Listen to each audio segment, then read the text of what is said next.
Ridha Allah subhanahu wa ta'ala adalah salah satu dari sifat. Nabi SAW mengatakan, laisa lil mu'min ayyudhilla nafsahu. Mukmin itu jangan sampai menghinakan diri. Sejarah hamba yang Allah sebutkan dalam Al-Quran, di antara tujuan besarnya adalah agar menjadi pelajaran. Bismillahirrahmanirrahim. Assalamualaikum warahmatullahi wabarakatuh. Alhamdulillahilladzi bini'matihi tatimmus shalihat wa bifadlihi tatanazzalul khairat wal barakat. Segala puji bagi Allah yang dengan nikmatnya segala kebaikan menjadi sempurna.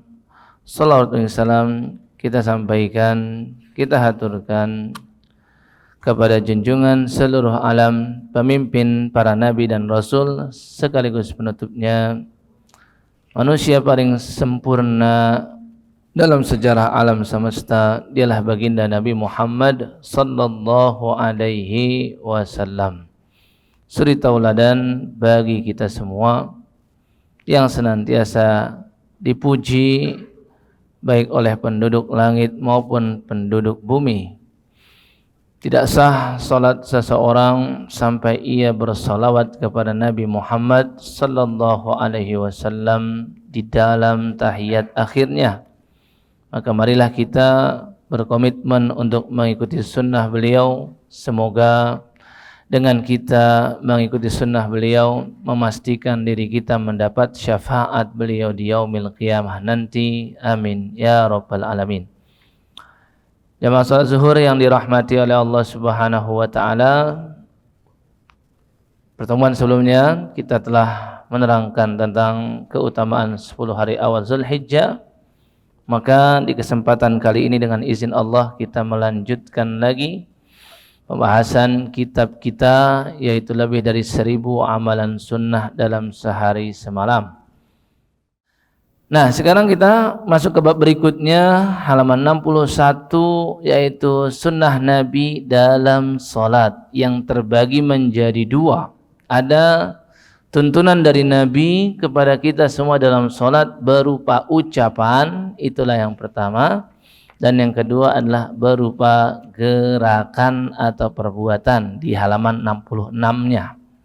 Karena memang salat itu adalah rangkaian ucapan dan perbuatan yang diawali dengan takbiratul ihram dan diakhiri dengan salam. Itu definisi paling mudahnya. Nah, kita baca kitabnya. Wahai saudaraku, lihatlah kedudukanmu di sisi Allah ketika mentaatinya. Allah Azza wa Jalla menugaskan para malaikat untuk mendoakanmu.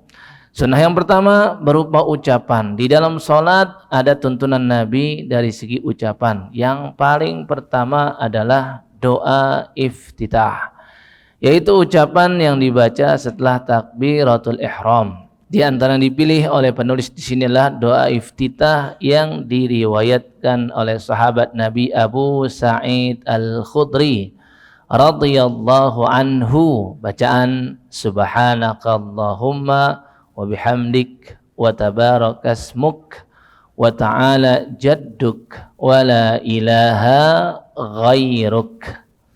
Perlu kami tambahkan di sini bahwasannya riwayat sahabat Abu Sa'id ini yang tertulis dalam kitab kita, di situ bisa dicek takhrij hadisnya di footnote nomor 78. Ada riwayat Imam Ahmad, At-Tirmidzi, Abu Daud, An-Nasai dan Ibnu Majah.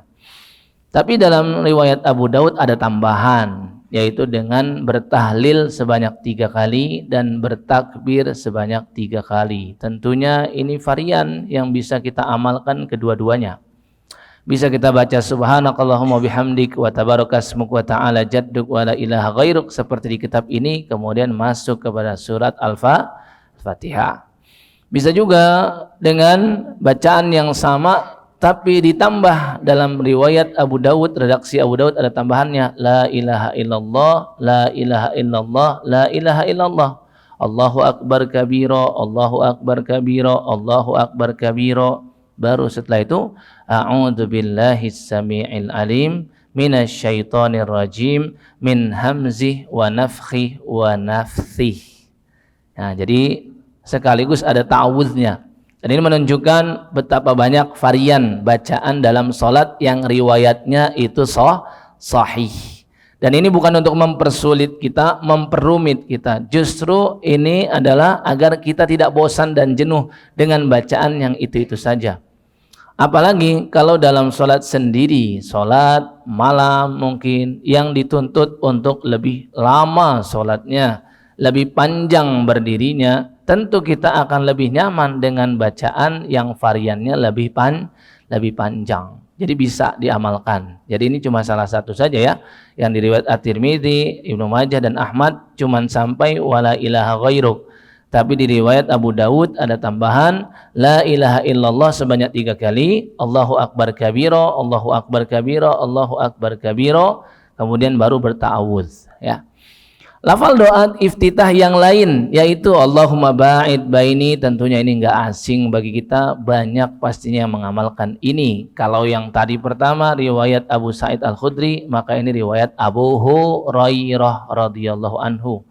Ya tentunya dua-duanya sahabat Nabi ini mendengar langsung dari Rasulullah sallallahu alaihi wasallam.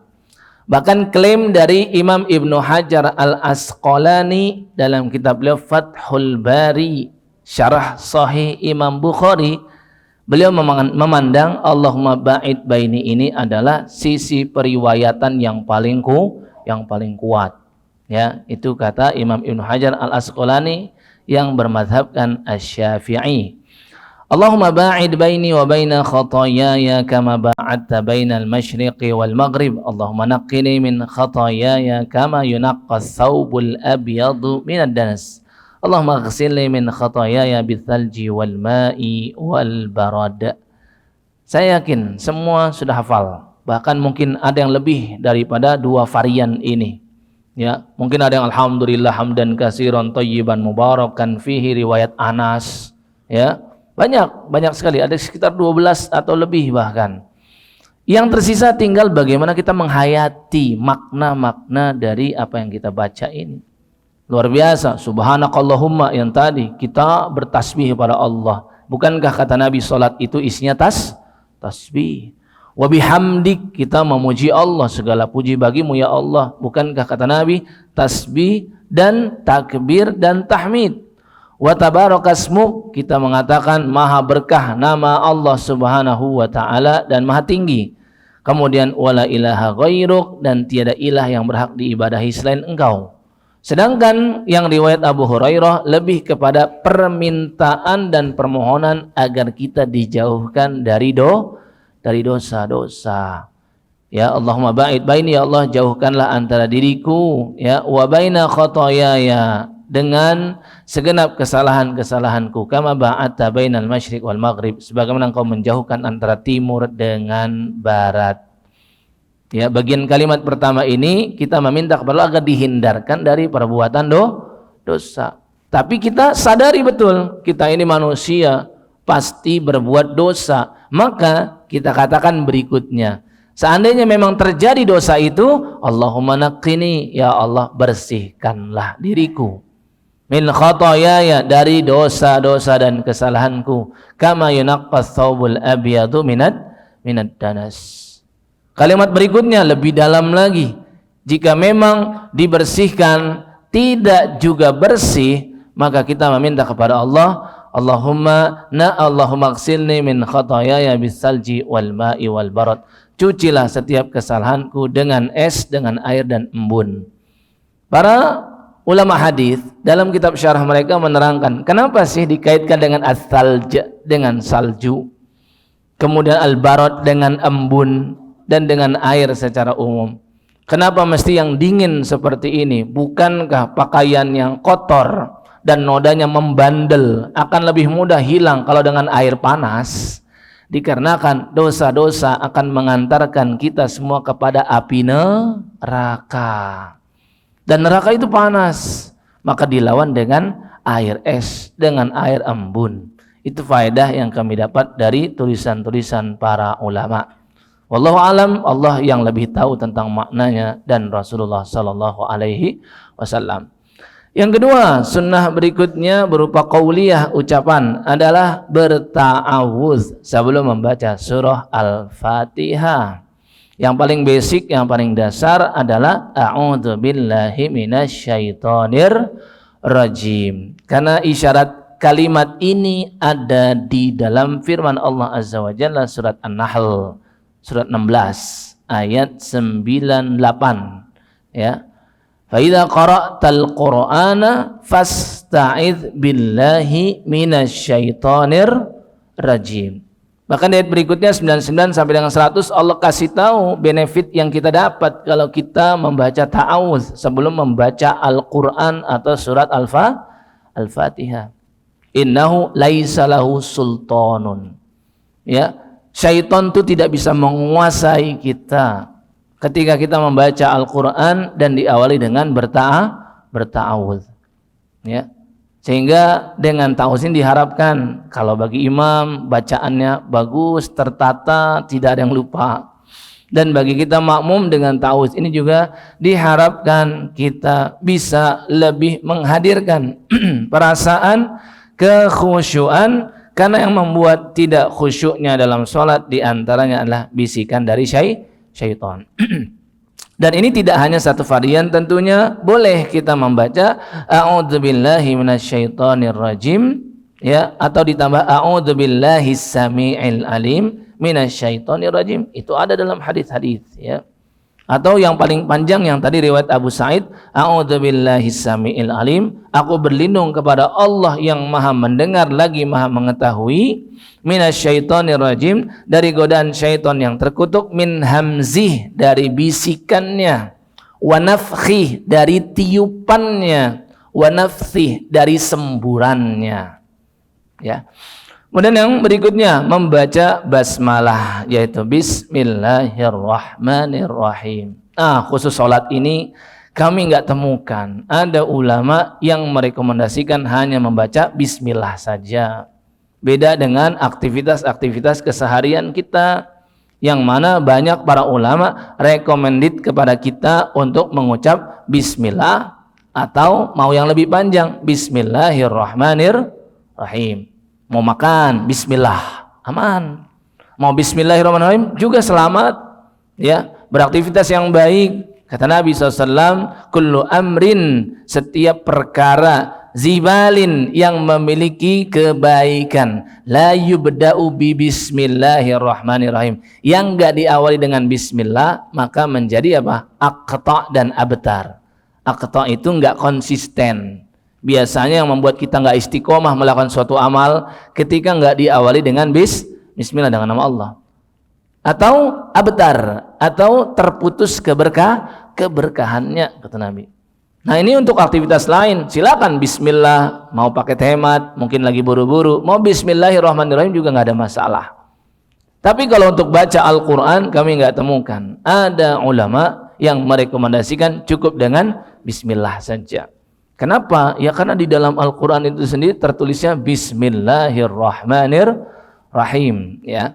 Bahkan oleh Syafi'iyah dimasukkan ke dalam satu ayat di antara 7 ayat surat Al-Fatihah. Kemudian mengucapkan amin setelah selesai membaca surat Al-Fatihah, setelah mendengar waladhdallin. Ada 2 riwayat tentang hal ini. Nabi SAW bersabda, idza qala al-imam ghairul maghdubi alaihim waladhdallin, jika imam membaca ghairil maghdubi alaihim waladhdallin, qulu amin. Riwayat lain, jika imam mengucap amin, maka ucapkanlah amin. Sehingga sebagian ulama mengatakan nunggu dulu imamnya mengucap amin, sebagian lain mengatakan boleh kok, ada hadisnya waladhdallin tadi, langsung ucapkan amin. Ya, yang terbaik mengambil jalan tengahnya. Kita bisa melihat imam bagaimana reaksi dia setelah waladhdallin, apakah dia mengambil nafas sejenak kemudian amin, kita barengkan dengan dia, atau justru dia langsung segera. Walaupun seandainya kita mengucap amin saat itu, kata para ulama, itulah satu-satunya tempat di mana makmum itu boleh mendahului imam. Yang lain nggak boleh. Cuma satu itu aja. Karena sebab ada nasnya. ketika imam selesai walad dolin, fakulu amin, kan kata Nabi begitu. Ada nasnya di situ, nyatanya seperti itu. Ya, tapi untuk mengambil jalan tengah agar dua hadis ini bisa kita kompromikan, justru yang dimaksud Nabi adalah ketika imam siap-siap mengucap amin, nah saat itulah kita juga bersiap-siap dan membarengi. Apalagi kata Nabi, fa innahu man wafaqa ta'minuhu ta'minal malaikah ghufira lahu ma taqaddama min dzambi. Yang aminnya berselaras dengan amin yang malaikat baca juga di tengah-tengah kita sedang sholat ini, maka diampuni dosa-dosanya. Dan perhatikan betul, pengucapannya harus benar antara tiga. Amin, A-nya panjang, min-nya panjang, dua-duanya panjang, ada matnya pada A dan ada mat juga pada min. Hanya saja karena minnya itu mat arid lisukun, ada tiga pilihan sebagaimana membaca Quran. Bisa dua, bisa tawasud yang 4, bisa 6. Yang terbaik sesuaikan dengan imam. Ya, kalau imamnya pengennya yang pendek, 2 harokat saja, amin, kita ikuti segitu juga. Tapi kalau imamnya agak panjang, amin, nah, kita ikutan panjang juga. Makanya kan kenapa pentingnya di sebuah masjid ada imam rawatib, biar kita tuh tahu karakteristik dia, nggak ganti-ganti. Kalaupun ada penggantian ya imam 1, imam 2, imam 1, 2, 3. Jangan lagi imam dorongan lah, apalagi di Jakarta nih kan. Udah nggak bagus ada masjid yang imam dorongan, kamu aja. Ya, karena pas maju Fatihahnya rusak kan gitu. Nah, jadi memang sudah sepatutnya ada imam rawatib. Itulah yang diarahkan oleh Nabi kita. Nabi kita imam rawatib Masjid Nabawi. Ya, sahabat Mu'adz bin Jabal imam rawatib Masjid Qiblatain sekarang namanya, dulu namanya Masjid Bani Salamah, ya. Jadi mesti ada imam rawatib itu, ya, biar kita tahu karakteristiknya dan kita bisa menyesuaikan. Kemudian yang kedua, A-nya pendek, min-nya panjang. Ini juga ada. Amin. Nah, seperti itu. A-nya pendek, min-nya panjang. Yang ada matnya pada min. Yang ketiga, boleh itu imalah. Agak sedikit ke arah E. Ya. Seperti bismillahi majriha. Nah, ini begitu juga. Amin. Agak ke arah E, tapi bukan amen, bukan begitu, bukan. Ya, agak ke arah E. Nah, 3 ini disepakati oleh para ulama boleh. Selain itu, wah, banyak perselisihan. Sebagian berselisihnya sampai mengatakan batal sholat, sebagian tidak. Biasanya yang rawan di negeri kita nih, apalagi kalau sholat tarawih itu ya, amin, ditasdidkan mimnya, itu rusak maknanya tuh, rusak. Dan amin itu bukan nggak ada dalam bahasa Arab, ada, dan maknanya sangat berbeda. Ya, silakan dibuka surat Al-Maidah ayat kedua. Ya, Allah Azza wa Jalla berfirman, ya ayyuhalladzina amanu la tuhillu sya'airallah wala syahral harama wala hadiya wala qalaid wala aminal baital haram.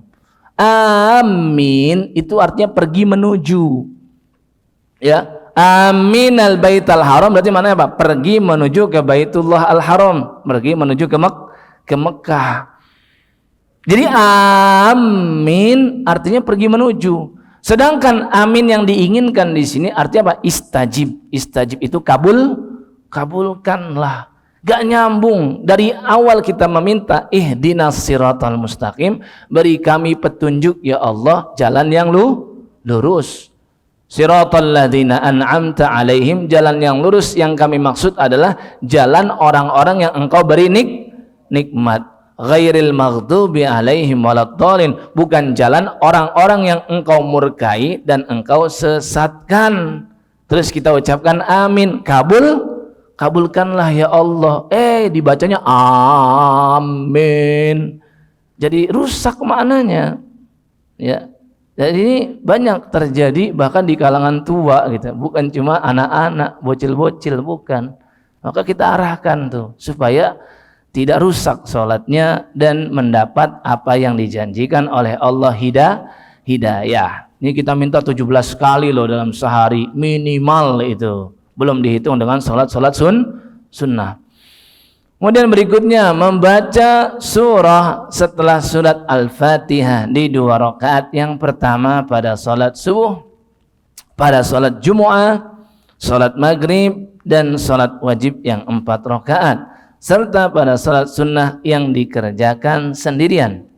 Sedangkan bagi makmum pada salat berjamaah, maka ia membacanya ketika sedang mengerjakan salat sirriyah, yaitu salat zuhur dan salat asar. Pada salat jahriyah suara dinyaringkan pada salat maghrib, isya dan subuh, maka tidak perlu dibaca karena sudah diwakilkan oleh imam. Yang dimaksud penulis adalah hadis riwayat Jabir bin Abdullah, man kana lahu imam fa inna qiraatal imam lahu qiraah. Yang salat sudah punya imam alias salat berjamaah, maka bacaan si imam itu sudah mengcover bacaan makmum. Sedangkan kalau sholat zuhur asar, kita tidak mendengar, sehingga kita tidak bisa menyimak apa yang dia baca, maka dibaca masing-masing. Cuman tolong di underline, garis bawahi. Untuk sholat zuhur dan asar, membaca jahar itu minimal adalah mulut qomat kamit. Ya, mulut qomat kamit. Lisan bergerak, bibir bergumam. Jangan dia katanya baca di dalam hati, ya kita bilang itu bukan sholat, itu ritual ilmu kebatinan. Ya karena cuma di dalam hati. Ya, apa dalil tentang sir itu wajib bibir kita qomat kamit, mulut kita qomat kamit? Ada riwayat Abu Ma'mar dalam Sahih Imam Bukhari, dia pernah nanya langsung sama sahabat Khabbab, wahai Khabbab, berapa banyak kamu hadir bersama Nabi sholat yang sir? Sering, kata Khabbab. Ceritanya, bima ta'rifuna zak, dari mana kamu mengetahui Nabi membaca ketika sedang sholat zuhur dan asar? Kan gak ada suaranya. Nah, kata Khabbab, bittirabi lihyati, kami tahu persis Nabi membaca apa, lewat apa? Gerakan-gerakan jenggot Nabi SAW. Jenggot Nabi kan lebat.